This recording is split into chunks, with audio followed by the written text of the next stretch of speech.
There are clearly good movies and clearly bad movies.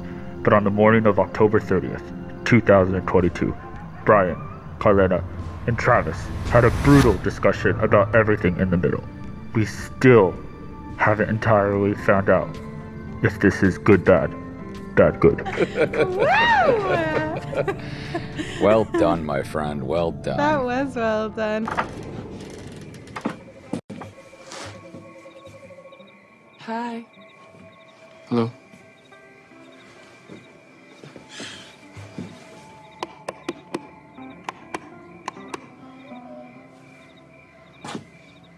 Is Tamara here?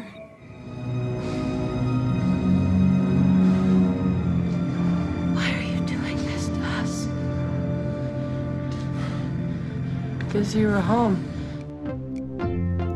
I hope that came out good. I think it did. And for you listeners out there, Brian and I do not ever know what Travis is going to say for these intros of the episodes. He writes them ahead of time, but we don't actually get to hear them until we're on. So that was a fun one. That was fun, and that also... That's why my heart was racing. a little bit of performance anxiety. That also kind of sounded similar to the voice at the beginning of the movie. I mean that's what... That was the attempt. No, but I'm saying like even the tone of your voice. Like if I had closed my eyes, I would have thought it was. Haven't you checked the IMDb credits? That was Travis. That was like his first acting. No, I don't read gig. That's why I do video stuff. I don't read. That's why I do video stuff. Hi everyone, thank you so much for joining us on our grand finale of our October Horror Fest here on Good Bad Good. Spooky. What was that one? I just said spooky. Oh, good. Yeah. Good. We gotta add some more. That was a good. That was a good. That was a good. Yeah. My name is Travis Orozco, and I am a director and producer. With me, as always, is Kylie Amai, and I am an actor and a writer. And also Brian Jonathan Ossip, and I am a video editor. Jonathan. Yeah. Interesting. Yeah. Hey-o. I never knew. Yeah, you learn something new every day. What's your middle name? I'm sorry? What's your middle name? Jacob. I didn't know that. Hey. You should have.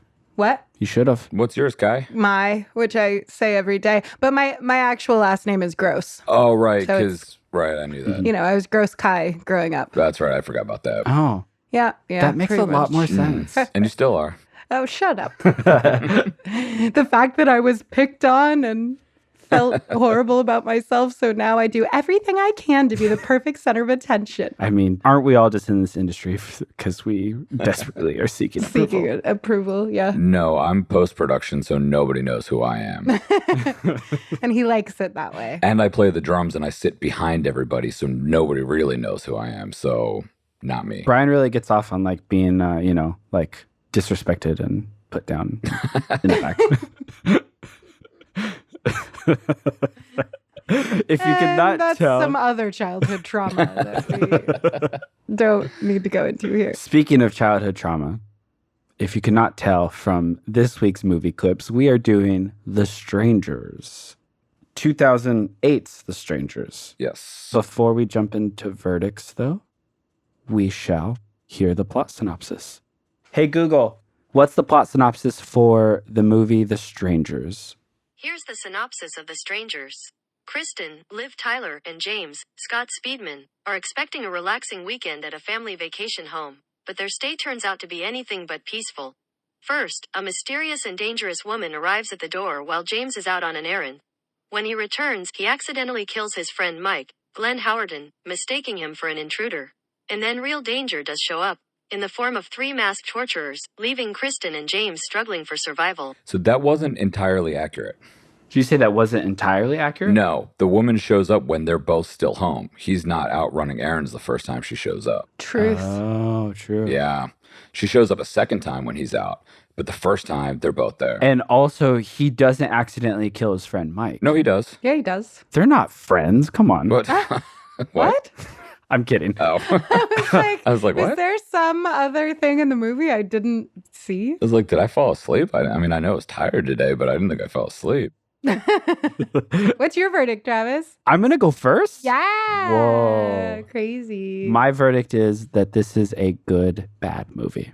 Kai, what is your verdict? Oh, I think the same. I teetered with this one, but yeah, I'm going to go good, bad. Brian? Well, my friends, we're 3 for 3. We're all going good, bad. Whoa. Ayo. I know. That means we generally all enjoyed this to some extent. I think that also means this has been another episode of Good, Bad, Bad, Good. Tune in next time. Next time. Thank you. Jen Star, roll the music. Just kidding. I want her to Add that in Yeah, there. yeah, I totally like that joke, Jetstar. Yeah, totally. I hope she also keeps in the part where you whisper it. Just kidding. Why don't we dive into the first section? Just get right into it. Great. First section we are going to be discussing about this movie is the plot synopsis, summary, and script narrative structure of the movie. I do want to add this disclaimer to some extent. I loved this movie when it came out. Like, I think I saw it 3 times in the movie theater. Oh, wow. Yeah, I thought it was horrifying. Like, I thought it was so scary. Well, yeah, I thought it was very scary the first time. The second time, I'm like, oh, this is a little less scary. The third time, I was like, it's scary-ish. And now it's just kind of like, it has really scary moments. Right. Honestly, it's crazy to think this because of how much I liked it when it came out in 2008. But when I watched it for this podcast, I was thinking about messaging you two and being like, I don't know if we should do this movie. I think it might just be a bad movie. Interesting. Wow. Really? Yeah. Really? Because so watching it this time around was the first time I'd ever seen it, which is funny because Really? I actually thought I had seen this movie. Oh and my gosh. in the beginning, I was like, I'm really into this. I've definitely never seen this. Yeah. And Was it the 3? And then I almost had should this be on the podcast? This is almost for me a good movie. Oh, wow. So that's interesting. I didn't have any of those moments. And then Brian was just... I had seen this before. I probably have seen this a couple times over the years, but it had been a long time since I'd seen it. I'm just going to dive right into script and plot and stuff. Yeah, go for it. I like the idea of the story. I think it's something that most people could probably relate to, even if you haven't gone through it. Like, if you live in a house, you probably at some point have had a thought or a fear of like, oh shit, like something like this could happen. I mean, you don't even have to live in such like a remote house as like a farmhouse or wherever they were. I was going to say, Travis and I both live in an apartment. Right. That's why I said most people. So don't be houseism. Don't have houseism. What? I was on board with you. Don't be a houseist. And I'm like... There we go. Oh, okay. That's where I was trying to go. That's Don't be a Yeah. houseism. But yeah, I kind of felt like this was a tale of two movies. Like, the first half, or maybe even the first 2/3, was pretty suspenseful. It was pretty creepy. They did a good job of building that suspense, and then it kind of turns into a whole bunch of cliche old horror tropes. And I think it kind of loses steam after a while. I also felt like the dialogue, like the whole early part where you just like, you realize that I guess he proposed and she said no, or you never really figure out, they never explicitly say what happened, but it's kind of assumed. It was just kind of weird, kind of awkward. The dialogue felt kind of bad in that part. So it was kind of like a wave of, this is kind of lame, but then, it's kind of suspenseful and I kind of dig it. And then, I think I even wrote down at one point, I was like, why does every single horror movie, I don't know if you guys have seen, I think it's like the Geico commercial where it's the kids are out, it's like a Texas Chainsaw type situation. And the one girl's like, why don't we just go into the running car? And the guys are like, what are you, idiots? Let's go hide behind those chainsaws. It's like, why do people in horror movies always do the dumbest shit all the time? Yeah. But overall, I rated it good bad because I still enjoyed it. I still think it's a decent movie. Yeah. Like when she runs directly into the ditch. Yeah. If Geico doesn't sponsor us after Brian dropping this reference twice in this podcast, I don't know what else we have to do. Wait, I had used that again? I had used that Yeah. another time? I don't it, remember. but I don't listen very well As the to producer you. of this podcast, I have to remember it. I probably listen to most of the... Yeah, you just... I probably listen to the most of these episodes out of anyone ever. You're right. I don't listen to you much either. I 100% agree with you, Brian. I feel like because I've seen it so many times, I was super critical of it this time. And even with my super critical mindset going into it, once the girl shows up, I'm like, oh, damn, this is really solid. Like, this is really suspenseful. This is very creepy. Like, it's so effective. From the girl showing up until they shoot Mike, it's solid. Agreed. Like, it's a I agree solid with that. 45 minutes maybe of just like terror. Like, you don't know where they are. You don't like, and the You don't know how score's many of amazing. them Yeah. there are at that point, do you? Yeah. Well, you have to mentally be keeping track, but you haven't seen them all. Right, and in you're one not shot sure yet. if there are more than like, Yeah. you know, Yeah, because they keep it's- coming out. To this day, when the sequence where she sees the man in the, well, I actually think there's only one man, right? Yeah, there's only one man. Yeah, it's one man. And Yeah, yeah. two women. When she sees the man at the back glass sliding door Yeah. and she backs up and hits the record player, Mhm. there's no score, but that record player, like, The skipping, is so, it's so damn good. Yeah. Like, yeah. Oh my gosh. Yeah. It's just so damn good. And I feel like since this movie, there has been so many horror films now that are like, oh, let's like throw on a record because it's like creepy. Since this movie, that wasn't a thing pre this movie. Maybe I'm biased because Prior to this I kind of like this movie, but I can't think of another horror movie before this that uses it so effectively like and that. so often. Yeah. It wasn't even just like the record player in general, the songs that they chose, I thought Oh my I thought were Yeah. generally pretty effective. So good. Oh my gosh, I was like, who sits around and listens to this? Yeah. Can we go Yeah. outside to play? I mean, I would have. Hey, don't sing anymore. We can't afford the copyrights. I don't. I honestly don't know the songs. Oh, I knew the song when Mike gets shot, but I don't know any of the other songs. No, I had never heard them before. So back to script. What? I said, so back to script. Oh, is that what we're talking about? Yeah. Sorry. Okay, wait. So we're still setting it up, kind of. We walk into this relationship that it, like they clearly got in a fight because he proposed. She said no, that there's another man.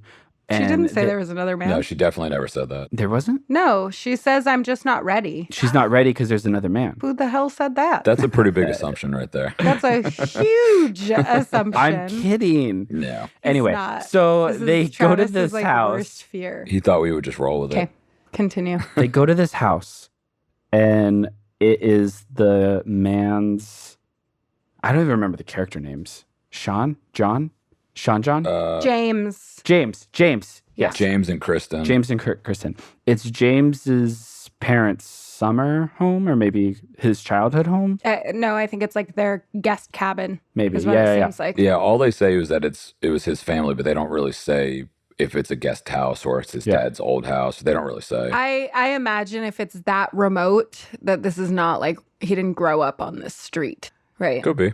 Okay, so these people show up and begin to terrorize them, and then pretty much the end. I forgot where I was going with that, but I wanted to bring up the fact that there's like 3 prologues to this film, which it might be my hypercritical, but like you have the prologue of the there's a lot of Sure. violent crimes. Then you have the prologue of them like in the like the shots going down the street. And then you have the prologue of them at the stoplight. What stoplight? So this time, like they're waiting at the stoplight forever and they're waiting for it to turn green. And this time I was just thinking like, this is such a short movie.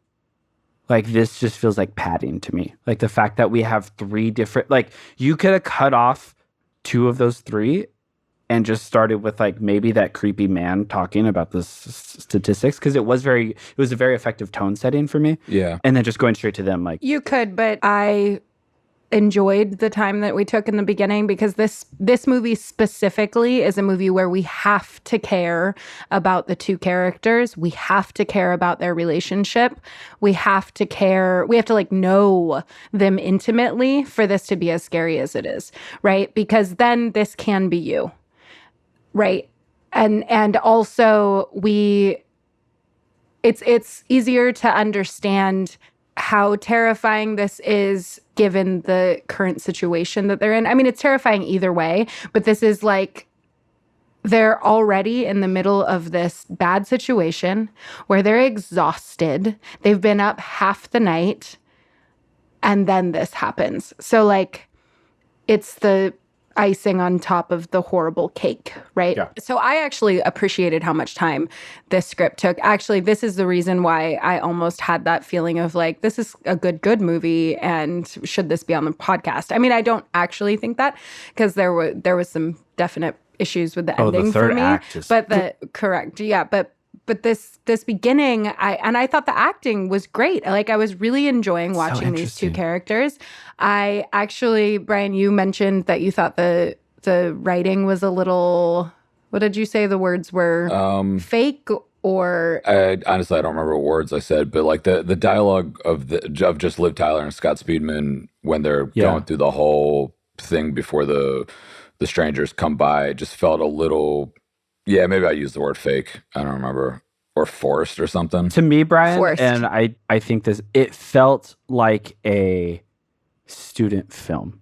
really? It felt like someone who possibly hasn't been in that situation yet, that is still young, writing about the situation and how it may have happened. I didn't feel like that could at see all. that, yeah. I honestly felt like I have been in this situation, but maybe I just have immature relationships. I'm not sure. No, it's not even a Like, matter of. that could be a possibility.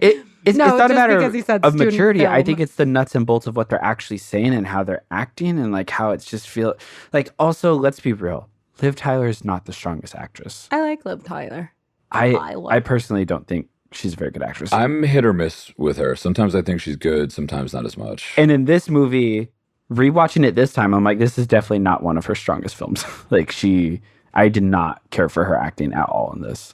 I actually didn't feel like this was forced dialogue. I actually really enjoyed the play between the couple, because I didn't feel like they didn't put too much on it. They didn't describe the whole situation, and I appreciated that. We don't know if there's another man, although I didn't get that sense. I was we don't joking. know. But I like that they left it vague, right? They've been in a relationship for some time, is what I assume. They seem deeply in love, but she's not ready for marriage, which of course breaks his heart. And then where do you go from there? And that's like the sort Not of to a cabin. Not to a secluded cabin. Well, that was the Well, the that's where plan, they were right? staying. So I that's mean, the other yeah. thing, is like neither of them now want to be in this place anyways, which makes it that much more devastating of what happens afterwards. I just thought all of that was a really, really strong setup. Oh, maybe I'm stupid then. Did you two get the impression that they were staying there already?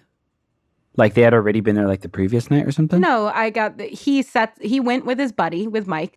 James, went with his buddy Mike to set this whole place up the day before, because the plan was to go there after this wedding.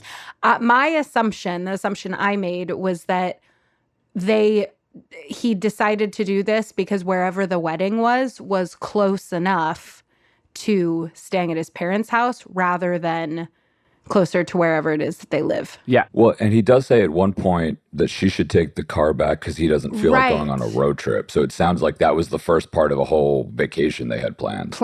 Yeah, right. Which for him would have been the start of this engagement. Exactly. Woo-woo. My whole thing is like, if I were him, I wouldn't be taking her back to this house that I romantically set up. I'd be like, well, then we're just going to stay in a hotel here in town, because they were in a town. And then they drove this super awkward long drive. Yeah, but it's also like 4 a.m. or something, isn't it? Like it's 4 a.m. when the villain woman shows up, right? But it's still, which is a whole pretty nother late. thing, in my opinion, that I wanted to discuss about How long it stays dark out. Yes. Yeah, I kept thinking this was my that. first time actually catching him say like, what is it, 4 a.m.? Because I thought it was like, I don't know, 1:32 or something like that every single time that I've watched it. And I'm like, oh, shoot, the sun's coming up in in like an hour. Yeah. Y'all gotta hurry with this little cut, snip, snip. Well, it depends on where they are. It depends on what time of year it is. Sometimes here, it doesn't start getting light until 7 or so. So all that could have happened in 3 hours, 2.5 hours, something like that. I guess the whole movie did take place in an hour and a half. So yeah, I mean, it's not feasible. in real time though. It's not that. I know. That's true. It's not that impressive filmmaking. Yeah, we're not watching 24 here. It's not Jack Bauer, This in is real not time. Jack Bauer. But yeah, I did pick up on that as well. Like how, it's literally completely dark until the final scene when they're murdered in the end. Yeah, she pulls the curtains open at the end and it's bright sunlight out. Yeah. Right. Yeah. Yeah. So I'm like, I don't understand this. But also I was thinking, like, even if it was 4 a.m., regardless of the sun coming up, there are cars, other people, something like that. Like, clearly it's not too remote if there's door-to-door Mormons. Yeah. Mormon kids. Yeah, but you could see they were walking their bikes. Don't say it was a long deserted road they were walking their bikes in. Yeah. I'm just saying, we are going on a mental gymnastic, the thing here to justify that, all this, the timing's very off, in my opinion. I think the timing is a little off, yes. Brian? Yeah, the timing is off, but I also don't feel like that's super important in the scheme of things. Well, to me at least. The one thing that I will when you watch it for the 10th time. We've jumped all around. Yeah, it's fine. Well, it's because this plot has so little to talk about, in my opinion.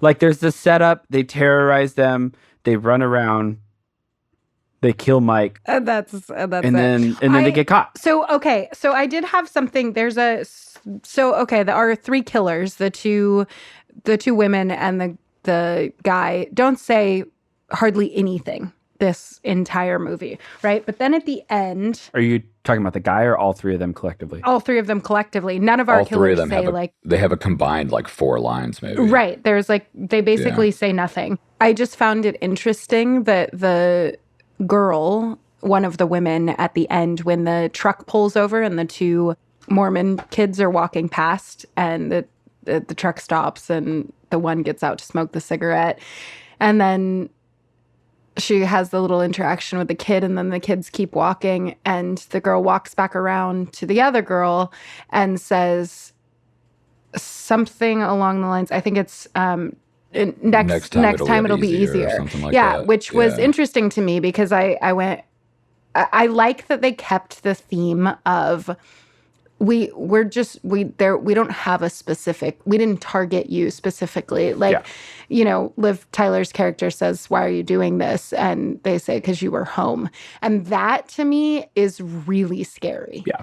I love that. That was the creepiest line of the whole entire movie. Right. And then they bookend it with "next time it'll be easier." So that's a Charles Manson sort of situation, right? Of we're just killing because it's chaos, it's destruction, it is a high. I don't know. We don't know. And there's something very terrifying to me about that. And I like that they used that as the non-reason, right? Mm-hmm.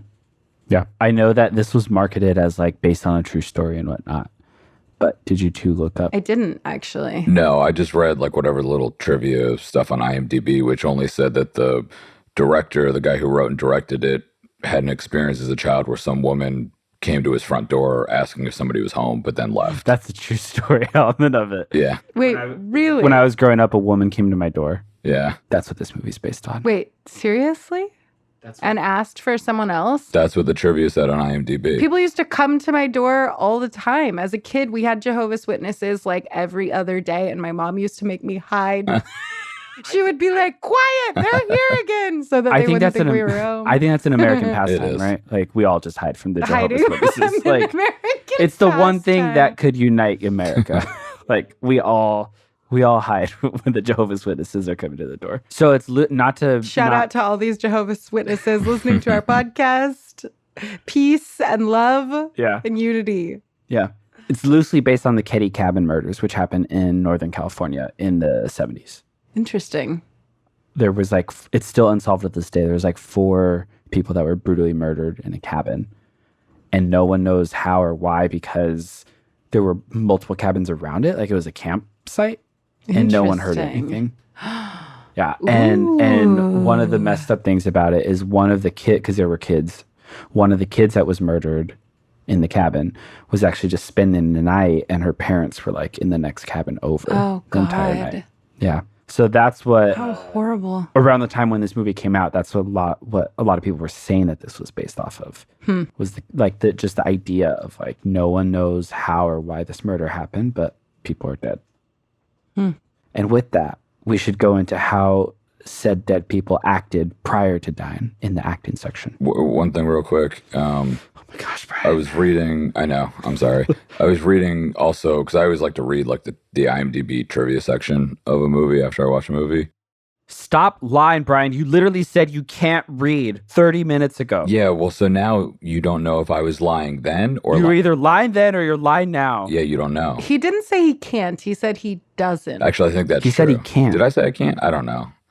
When you tell somebody lies, it's hard to keep things straight. And when I don't listen to either of you half the time, it's also hard to keep things straight. So yeah, it was also saying that because we had talked about how there's like maybe 4 or 5 combined lines from the strangers, like that the man doesn't speak at all. The 2 women have a few lines each. But I was reading that apparently there was originally for the first cut or one of the earlier cuts had a lot more dialogue interaction between Liv Tyler and Scott Speedman and the strangers, but they ended up removing it to kind of keep in that the actual cuts or the draft. No, like the actual like the original draft. ending that they actually like filmed and edited.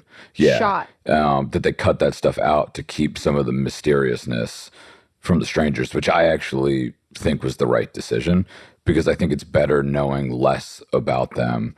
It made it a lot creepier that these people, and especially when you throw in that line like you just happen to be home. It just it adds to the creepiness of like, oh shit, like this could happen to anybody at any time, anywhere. And these creepy doll masks, but I guess that's technical. We'll get into that. We're moving on to acting. Travis, I feel like you have some stuff to say about that. I just did not care for either of them at all. I thought the best actor in the movie was Mike.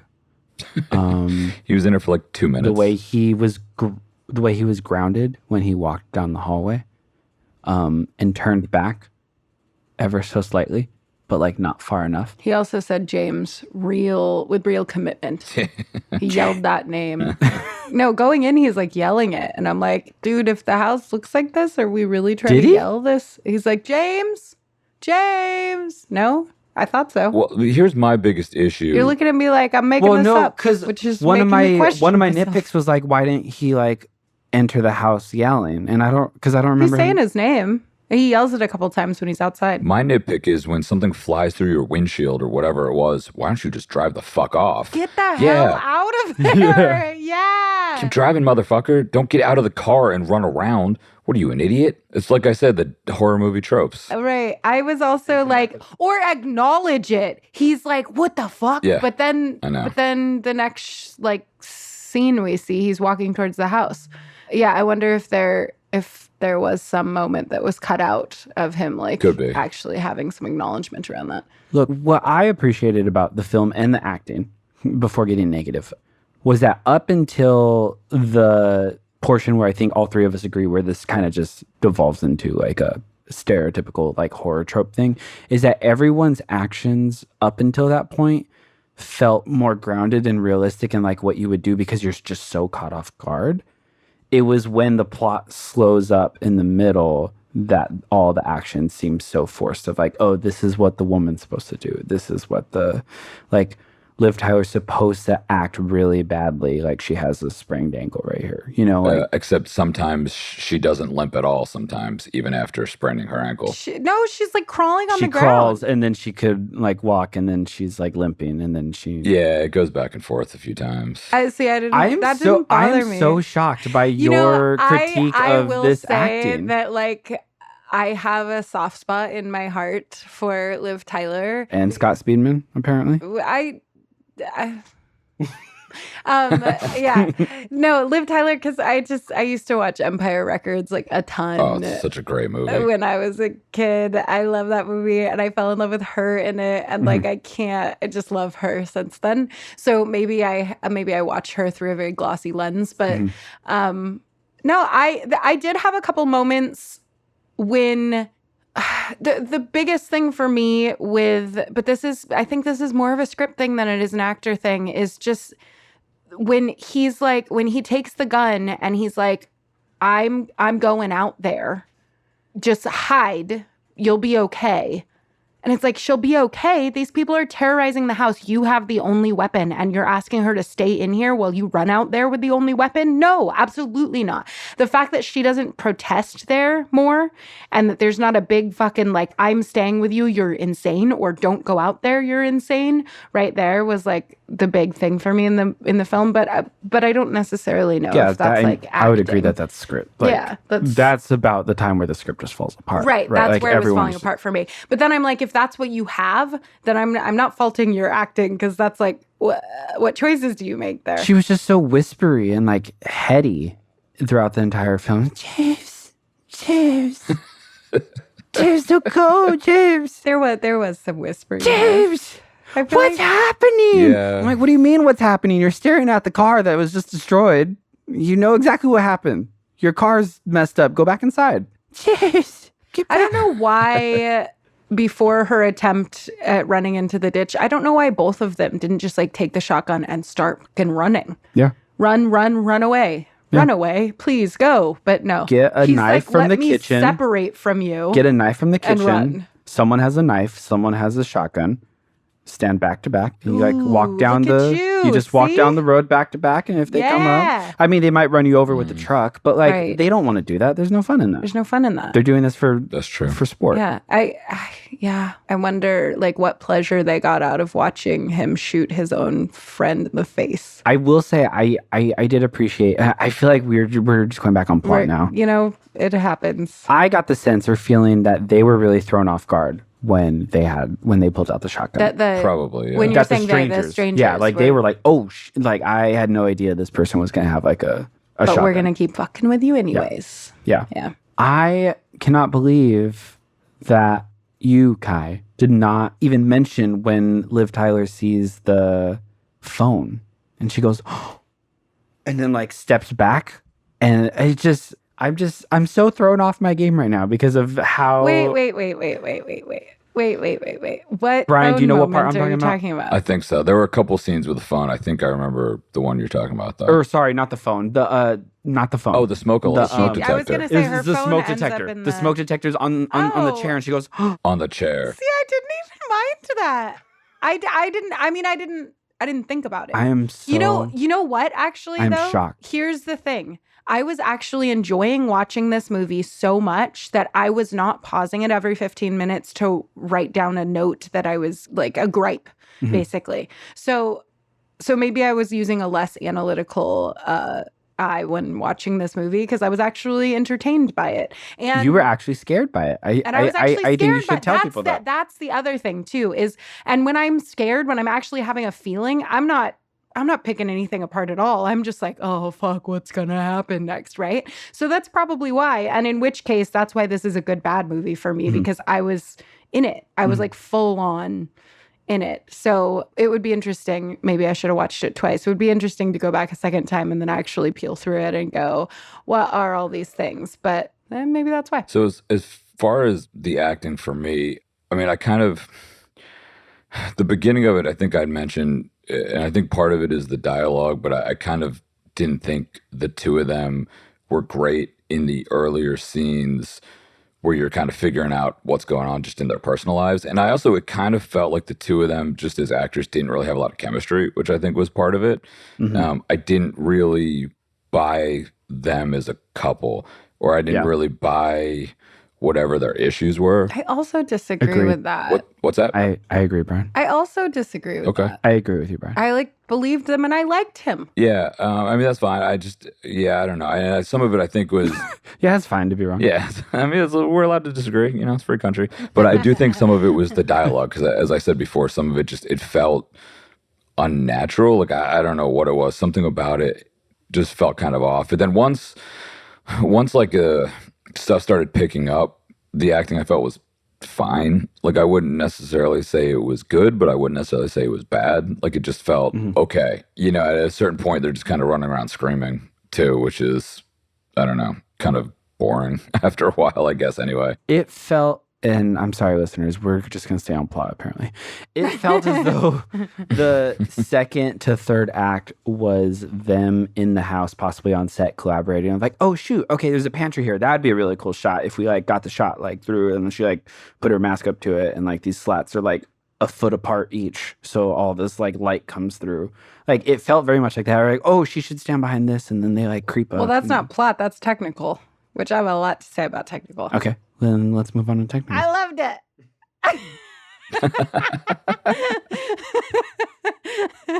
No, I did write down. I specifically wrote down Linwood Taylor art deck. Great. I just felt like this was a cabin that has been used so many times over the years. I loved the yellow lighting. I loved the score. I loved the record player. I loved the blood. It was real. Looked real to me. Again, I mentioned that on the last episode, but like that is a thing for me if horror movies have bad blood. Mm-hmm. I just liked it, and I was so into it that I didn't notice specific things like how the slats look a foot apart. So well, the only thing that was like, really, how did they not see her just standing there? I was like, what the fuck is the lights kept turning on and off in different rooms and different places, and they'd all be off, and then there'd be like at one point they walked in and there was candles lit, or at one point Liv Tyler walks in. This is towards the end, third act. I think it's after James has gone out with a gun, and she like comes back into the house and all the candles are no, it's after she trips and makes her way back into the house, and all the candles are lit in the house, all the ones that he had set up to be all romantical. Oh, that's right before she goes in the pantry, right? Because when they go their separate ways, she stays on the back porch behind the sliding glass door. Right. And then she sits there for like fucking minutes, just like an idiot. And then what the fuck are you doing? Jesus Christ. She doesn't know because what the fuck was he doing? He just left her. She sits Which there. she's supposed to do. But she just sat there outside with her head down, like buried in her knees. Like, you're just asking to be decapitated. Oh, I do remember God, clocking that and being like, off. I don't think you have time for this right now. So did you two get the sense that she would, or maybe I was giving her the benefit of the doubt. Did she sense the woman coming up, and that's why she took off running? Or it just happened to be serendipitous that the shot lined up where the woman was walking towards the sliding glass door, and then she took off? Because when she's sitting there, she takes off running, right? And then she runs. She's like, I'm going to go run into that ditch. So she did seem to have like a lot of determination to fall into the ditch. Yeah. She like Olympic sprinted into that ditch. Yeah. This is all I've got left. But before the gunshot goes off and she takes off sprinting, like one of the strangers is walking up on her. Do we feel as though she could sense someone coming and that's why she took off, or it just happened? Okay. Yeah. No, I didn't feel like that either. So whatever part I'm talking about, though, at one point in the third act, Liv Tyler walks back in. All the candles are lit. It's all romantic. The dude with the bag head. I also liked all their masks, by the way. Yeah, I did too. I enjoyed those. Very creepy. Did you say the big head? Bag head. Oh, bag head. It's just the way that I say bag. You can't tell. Yeah. So she walks in, the candles are all lit, and then she goes into the hallway. I think she's just in the hallway. I don't even think she's made it to the room yet. And the lights go off, but like the overhead lights go off, but it's pitch black. But I'm like, there were like 10 candles lit in the other room. So there would be a lot of light from that unless there were 10 strangers in there blowing out all the lights right at the same time the actual lights go off. There were little things like that. A cutscene, they like cuts of them like Baghead takes the bag off and like starts to wave it in front of the candles to like get them to go out. No, we weren't in a pandemic during this movie. That was Did you not? Oh, I work in the events industry. So the last couple years during the pandemic, if I was like, kind of post-pandemic, if I was working an event, people are all freaked out about COVID. And it was like a birthday party or something to blow out the candles. People would take pieces of paper and wave it over the cake as to not spit onto the cake that everyone else is going to share. Got it. Fun fact. Okay. So going back to the slats on the pantry door, kind of had a slight issue with that. For one thing, when you see them from the outside, there's not nearly as much of a gap between them as is made to be from the inside. Yeah. Also, it looked like the slats Yeah. were like angled down, Mm-hmm.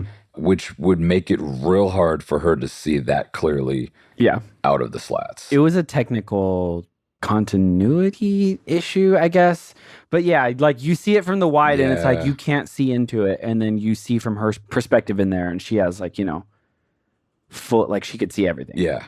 She's got like 3 inches between Yeah. the slats where she can Yeah. see everything that's happening. Also, this is like a little thing, and stuff like this happens in movies all the time, I feel like. But the ice cream in the container, the level kept changing every time you see Oh, it. man. Oh, filmmakers out there, Brian will notice that. He will notice the ice cream.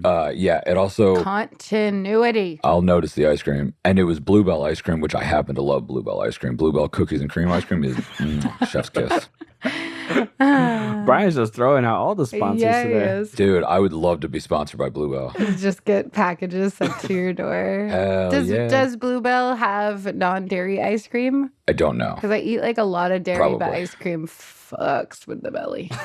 Yeah. Oh, that's why I take Lactaid. I'm partially lactose intolerant. You just take some Lactaid. If Lactaid wants to sponsor this, I eat Lactaid or I take Lactaid pills all the time. I'm lactose intolerant, so So we need both the sponsors so you can have hand-in-hand free lactate pills with your Bluebell. Fuck yeah.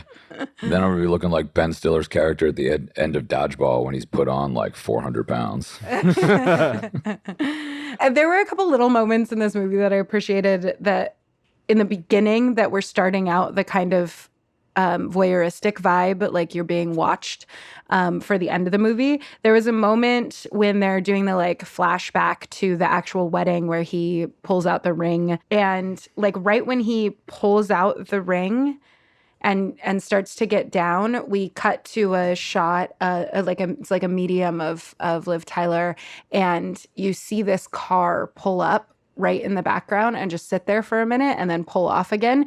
And I don't think it's the car of the strangers or anything, but maybe it was a happy accident, but the way that it pulls up and then slowly drifts away again, they're still it in the just town felt at this point? yeah, this is like the flashback to when he asks her to marry I him. don't think I caught that. Yeah, me neither. It was so, well, it was subtle, but it was like, which is what made me think maybe it's a happy accident, but it so worked. It just felt like they're being watched. Mhm. So it was a good setup for the ending, for the rest of the movie. So I do have a thought on the cinematography.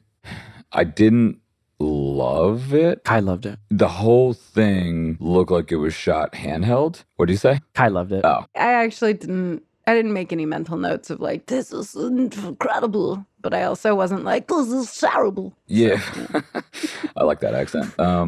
Once it picks up, it kind of works that everything's kind of handheld and shaky. And maybe it's all to like kind of keep playing into the whole voyeuristic vibe of these people are watching this couple. But like when they're still in the house and everything's going on with the proposal and the rejection and everything, the camera work felt a little too shaky handheld. Like there's a difference between being handheld on like a stabilizer and then just handheld, and it felt a little too shaky, and it just kind of bothered me early on in the movie. To go off of what you're saying about cinematography, I feel as though the cinematography and editing were so in sync and intentional for the first half, and then it's these latter halves of the film that we keep like going back to, of like where it truly starts to drag, that it feels incoherent or like feels inconsistent or unintentional. That's why I said like it felt like they just randomly were just thinking up random things for them to Shots do. yeah. But in the beginning, like it just, that shot when she's in the kitchen and he comes and stands and just stares at her in the back. Yeah. Like that shot, choosing not to cut, choosing to also shoot that moment in a wide, not in like, that's the kind of in sync, I mean, like and intentionality with the cinematography and the editing in this film that just makes it so damn scary in the beginning. That I agree with. And then it drops and off. then, it's frustrating. The parts that I was talking about were kind of before that, where it's whether you're at the wedding or it's just the two of them in the house before anybody even comes to the door, where the camera work just felt, it was just a little too Blair Witchy for me. It felt a little too shaky. So you wish when the calm moments like the calm before the storm. It should have been, the camera work should have matched that tone. Yeah, that like the camera work had kind of matched it. Got it. Yeah. The wedding scenes drove me crazy. Why? They were so annoying to me. No one says anything and she just like randomly laughs. And like, I was thinking like, Oh, they you must mean have that not she's paid, talking Yeah, to- they must have not paid the other for people that were extras? there. Yeah, they like, he like walks up and he like awkwardly smiles at her, and then like she like looks at him, and then she looks back and goes ha. That felt a little strange. Yeah. I Oh my agree, gosh. but it It also was so bad, It also, Kai. It was bad. It also, to me, I think the intention behind it was to create the intimacy. It's just him and her, two people, especially because he's coming up. Obviously, it's not. You could just him and completely her, cut but those scenes, and we know exactly where they're at as a couple. You could completely cut those flashbacks. Agreed. It also felt kind of weird to me. Like you see them looking kind of lovey-dovey, and then kind of contrasting that with her rejecting the proposal felt a little abrupt to me. But like I get it, like she loves him and she likes being with him, but maybe just doesn't want to marry him. Like that's entirely feasible, but it felt a little jarring to me, I thought. I think the other thing is that when situations like this go down, like life or death situations, we don't even need to know all that because they're not thinking about that anymore. They're thinking about surviving, you know? And it's one of my huge pet peeves in movies when like people, San Andreas Fault is moving and they're like, but I hate you because you never turn off Right, the you- coffee yeah, maker. And I'm like, this is not the time and place for this. But at the end of the day, this is the like whole story, right? This is the plot. This is the movie, which is by the end of it, when they're both sitting in those chairs before they die, she says, "I love you," which is like, I've realized it now that we've been in life or death situation. But I that, don't like, think we've ever questioned whether they love each other, I right? Like, know, but I felt like that moment from what we see in the beginning is the like, oh, and she recognizes that like that this is her person, and now they have to die together. my whole point is they could have cut all those flashbacks and it would have been completely fine. Right. Yeah. Especially because they clearly couldn't even pay for all the actors that were in it. Like literally no one else but them what two was speak. the budget of this movie? Do we know? I don't know. We should have looked this up beforehand. Okay, so can we get to the nitpicks? Yeah, I have a few. Wait. I feel like the nitpicks are the biggest thing. Wait. The budget was $9 million. 9 million? That's a pretty decent budget for Worldwide, it grossed $82.4 million. Damn. which is why they made a part 2. Yeah. And ironically, it wasn't easier for them the next time. I haven't seen part 2 either. It's strangers the Strangers Take Trailer Park. It's like the Strangers 2 in Trailer Park. They're in a trailer park and they just like rampage. Is it called Strangers No, it's 2? called They Pray take at Night the or trailer something. park? No, it's called Pray at Night or something. I like your title better.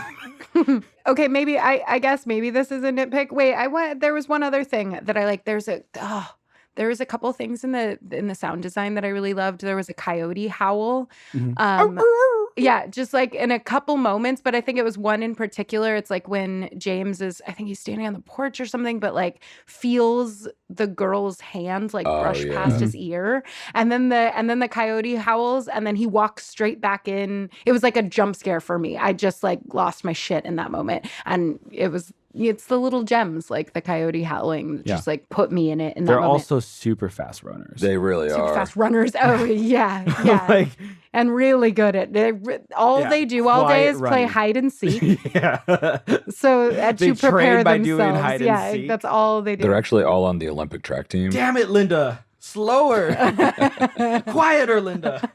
What were you saying, Brad? So I have a few nitpicks for this movie. The first one, this was Wait, sorry, Brian. Are you done with technical? Okay. I mean, my next technical note can be a nitpick. Okay, so so it's then fine. Brian, kick off nitpicks because we're gonna have a bit. So I have 4 nitpicks. Number 1, this movie is an '08. Why are they still using flip phones? The iPhone had been out for like a year or 2 at this point. Flip phones. Yeah, but I had a flip phone until 2011. Nerd alert. when the iPhone first came out, it was only on AT&T. That's true. It was like Right, I think so expensive. yeah. I did like I Okay. was in high school until 2009, and I didn't even see an iPhone until college. Okay, fine. Nitpick number 2. She's running around This whole thing's going on. She couldn't have taken 2 seconds to put shoes on. Why is she running around barefoot the whole time? Well, all right, fine. That only bothered me. No. That's a good question. That's a really good one. And also, Yeah. she should have shoes. They are going on this long road trip because like She the argument did. could be like she only has like heels, but like they must have clothes and stuff. Yeah. Oh, clearly she had clothes. She Well, changed it's into a because separate outfit. She changes into- Into jeans and a into tank your top or clothes. whatever it is.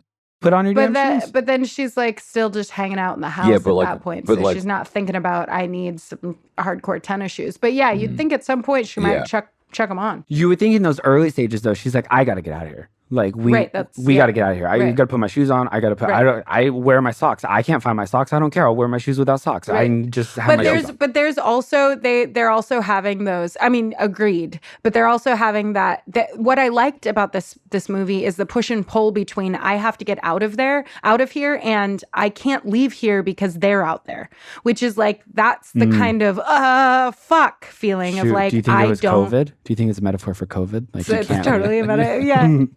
Are you referencing that again from Yeah. my comment last week? Yeah, totally. It's about It was 2 weeks ago. 2008. They It knew was they the knew Black it was Phone. coming down the pipeline. They did. Yeah. Conspiracy theorists out there, Yeah. let's talk about this. Maybe it was a metaphor for SARS or like Could be. 100%. swine flu. Swine Swine flu. flu. Oh my gosh, that was flu. around the same time. Yeah, although that was not a global pandemic that everyone had to stay in Sure. their houses Yeah. for, but sure. That's true. Okay, next one, Brian. So nitpick number 3, real quickly, I'll just mention, because we had already talked about it a little bit ago, why the fuck she just sits down on the ground outside of the sliding door and puts her damn head in her knees.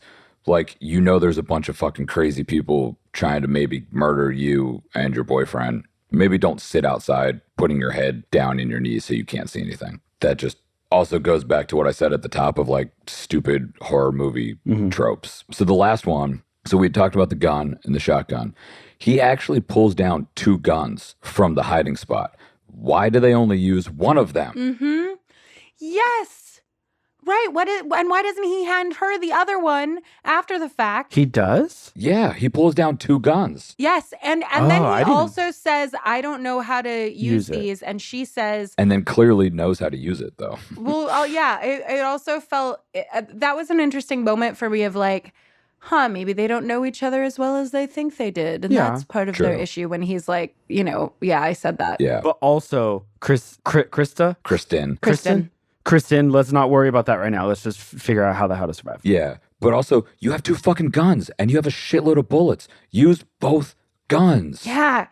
God, I forgot about that. Why not use both guns? Oh, that made me so angry. I didn't even know. I'm going to go back tonight and rewatch that scene. I did not even know Yeah. that he Yeah. brought Yeah, he down 2 pulls guns. down. Oh, I've seen this movie 8 times. wait. Hold on.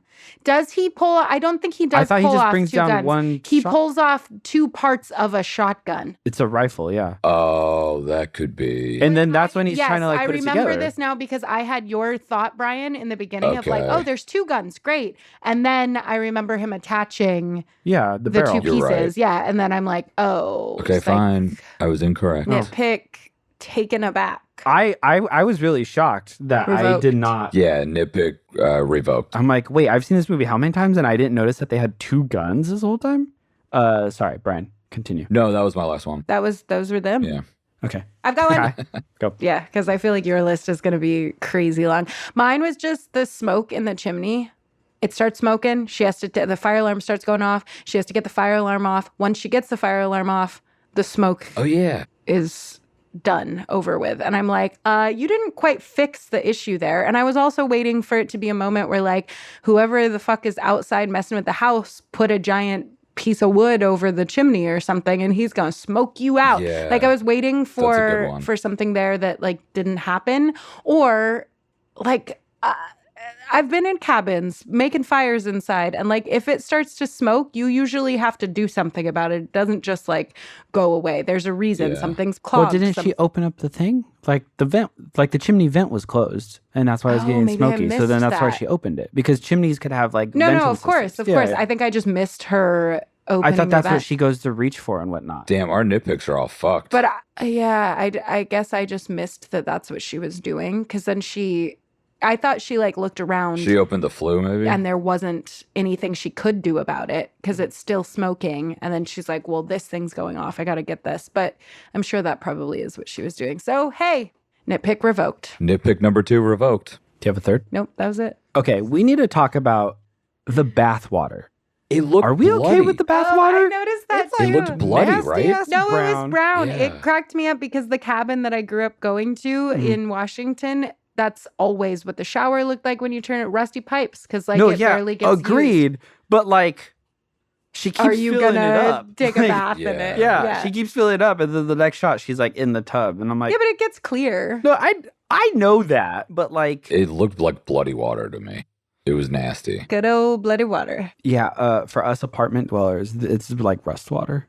Like we get that. Do you guys get rust water? Yeah, do you not? No. Ooh, that doesn't seem normal. So when we go to turn on the So you don't ever take a bath here then? no, it's just showers. So like when I'll turn on What? the like I bath. take so many baths. Gosh, Kai, when we go to turn on the bath thing, it's like all rust at first. Anyway, okay. My second nitpick is just the flashbacks in general. We just don't need them. I would agree. Thank you. We Other don't one need them, but I was still liked them. it's 2008 and you have a flip phone. Like it's just this stereotype of like it happens to be dead right now. Yeah. But like those used to last for like a week. I used to play hacky sack with my flip phone. What? Oh, yeah. I once dropped And my it just so phone. happens that it's dead right now. They're out in the middle and I once dropped my phone off the top of a 3-story balcony and it survived with barely a scratch on it. but well, I don't think it would survive if it got thrown in the fireplace, but Well, no. No. But she like went to call. you're just and talking about dead. it was dead. Yeah, Yeah. I imagine that's like they're out in the middle of the nowhere. It's been searching for service after a night where she was on and off phones with people because there's a wedding going on and are you there? Are you here? That didn't bother me. I feel like I'm rarely on the phone when I'm at a wedding. Barely on the phone. Yeah. I don't know, Trav. You were on the Somebody doesn't like to post every photo to Instagram. Trav, you were on the phone literally the entire night at my wedding. I Actually, didn't yeah, see you called Brian- me from Brian's wedding. You FaceTimed me from he Brian's called wedding. you. Oh, no, we did. Oh, that was Was that from my phone? Yeah. Oh, it might have been. But no, Trav, you literally didn't look up from your phone once all night. I got a great drunken call from Brian and Travis. Brian's lying. At like 1 a.m. It was 2 because they were kicking us out of the second bar. Oh, we did it at the bar after the wedding? Yeah. I thought we did it at That's the what actual we- No, wedding. that's what I was saying. We late. can't I even was- trust I was anything like, you're what saying the about your wedding. hell? We're both talking. I was really drunk. Hold on. I'm gonna look. Did you just smite me? Yes. We're both talking. I've listened to too many of these episodes where I'm like, oh my gosh, all three of us are talking at one time and no one knows what we're saying. Okay, while you look that up, Brian, next nitpick. Well, first of all, the fact that Mike gets out of his car and doesn't just drive away and come back with police. The second thing is like, why is Mike just walking around the house with this loud record and like not saying anything? Even if like you do see it like that. And I know, Kai, you had said like, don't go in, which is also a good reason. But also like, maybe let's turn off the record player. And like, Sure. let me call Jay. Like, let me like turn off the record player and be like, James, like, where you at? Sure. So, real quick, I've confirmed. It was after midnight. It doesn't show me exactly what time, but it was after midnight. We did FaceTime you from my phone. Oh, I Dude, know. I wasn't because gone I was like at you. I work remember at what time it was. past midnight I was working a wedding that weekend and I was helping to manage someone else's after party. And It looked like you were on like Bourbon Street. I don't in, like, remember. it was New a Orleans. crazy wedding. We were out in the middle of Ojai though. So Yeah, you it was looked at like the you Ojai were Valley. you looked like you were either in the middle of like Bourbon Street or State Street of like Santa Barbara. Brian, it was at the second bar that we went to, the one where you didn't have your driver's license or anything, so we had to beg the security to let you in because you didn't have identification to get in. Oh, yeah, because we went to the hotel bar and then we went out to Rainy Street afterwards. Yeah. Right. And then you and Dov both didn't have your IDs. Yeah, We because had I to, didn't bring my wallet with me because figured I wouldn't need it. Yeah. Interesting. Yeah. Good times. Next nitpick that they separate. Other nitpick is the fact that they kill Mike, but like they had a really good setup there. Like just stay there. Move Mike's body if you don't want to look at but him. James is now like, you made me kill my best friend. Yeah, and he like You know. punches the door 3 times. Yeah. That yeah. scene was another one where Yeah. I thought the acting was not great, by the way. But it's good acting. It's great acting. And that Kai. that scene, No! and then when she like, I do like though when he's like, don't you look at it, it's Mike, yeah, it's Mike, it's Mike, that was and bad she's acting. like, You liked that? oh. No, I kind of did. Oh my God. I was just into the movie. That's what I mean. Like, you can have mediocre shit going on, and I won't notice if I'm moved. And dude just blew half of his friend's head off with a shotgun. Shout out art department. That looked cool too. Yeah, but you took me to task over the acting of Bad Times at El Royale. But then suddenly this movie it's so grounded, and you could tell that their intimacy of their relationship. It was bad acting. I was bored in Bad Times at El Royale. That doesn't change the fact, but we're talking about acting in particular. Correct. Okay? Can we all just get along? My point being, move Mike's body so you don't have to see him, and then stay posted up there again. Good point. You only have 15 minutes till the sun comes up. Not in this world. Just stay there. Not in this world.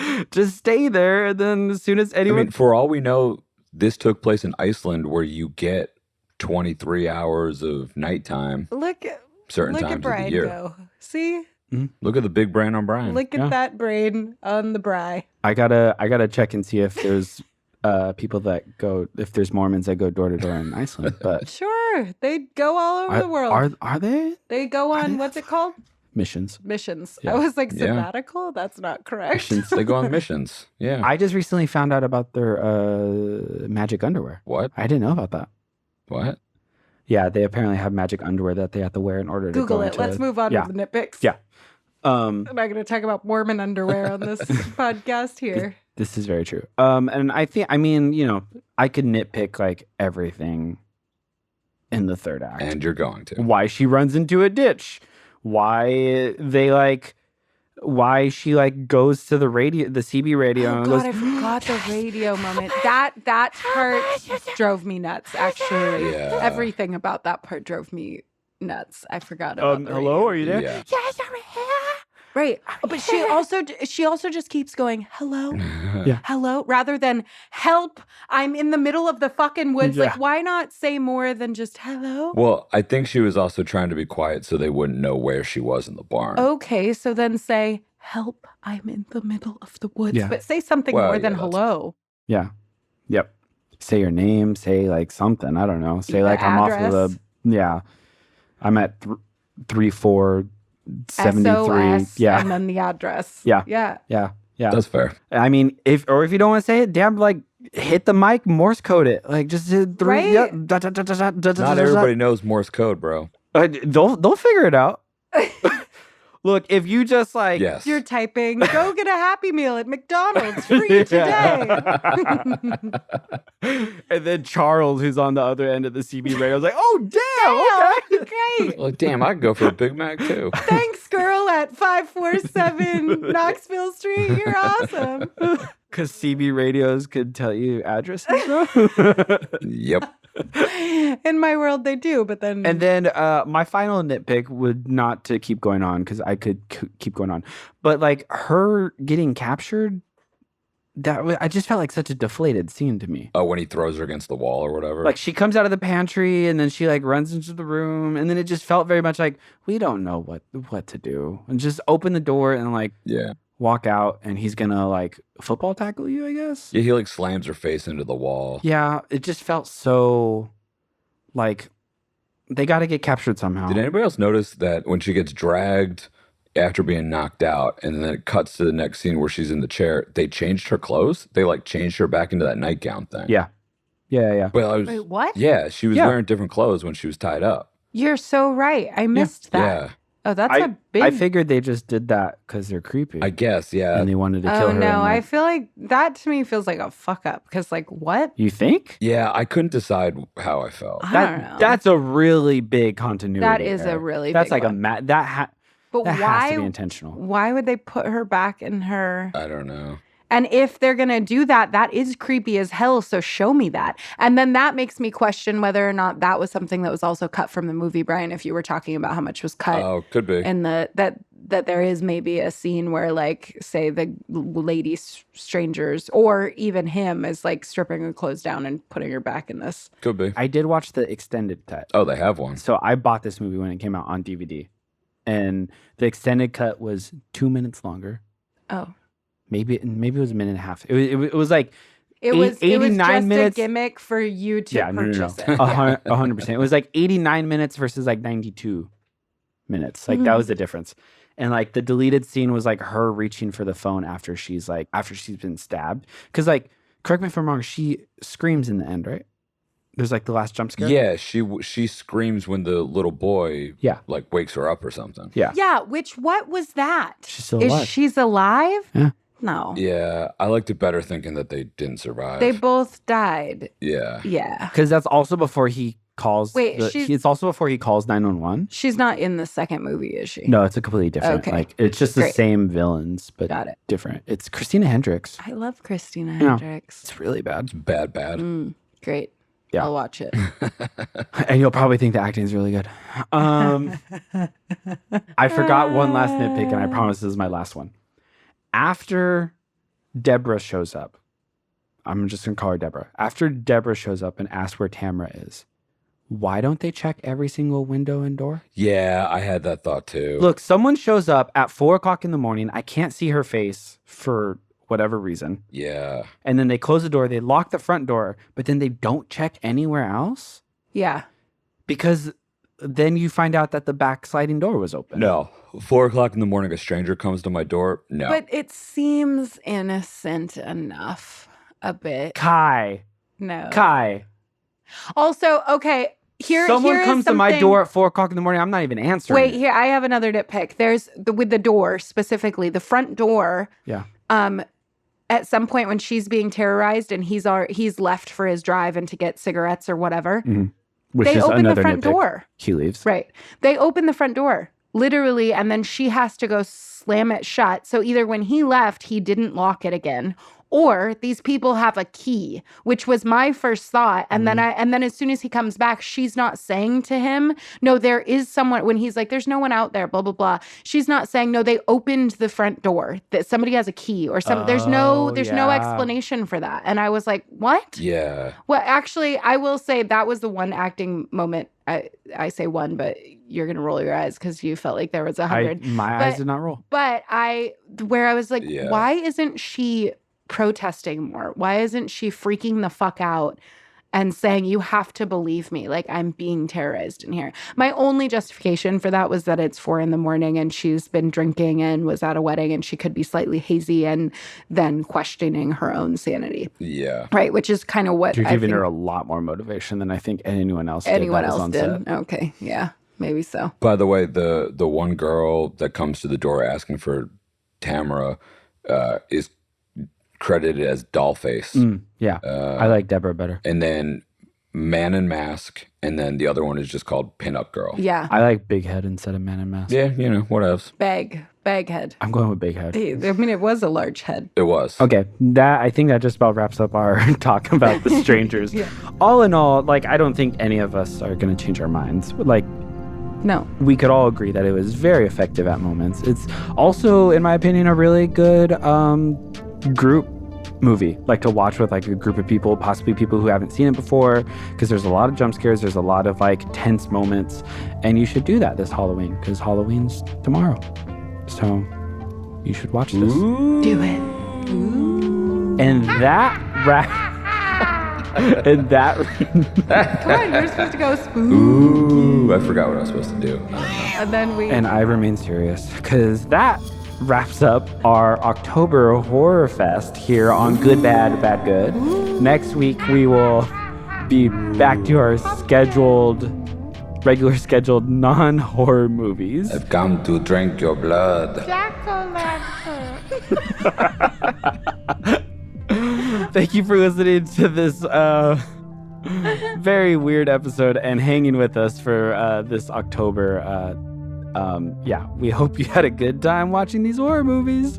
You can follow us on all social media at goodbad_badgood. You can follow me on all social media at Travis_Orozco. You could follow Brian at Gossip on the grams. and Kai at. Kylie and I on the gram. Yep. Until next week, when we watch a movie that you're definitely going to watch with us. Yep. Bye. Bye. Good Bad Bad Good is an Ex Nihilo production. Original theme music and sound engineering done by Jen Star Hacker. Find her at hackersoundmusic.com. Opinions expressed are solely that of the speaker and do not necessarily reflect the views of any entity they represent.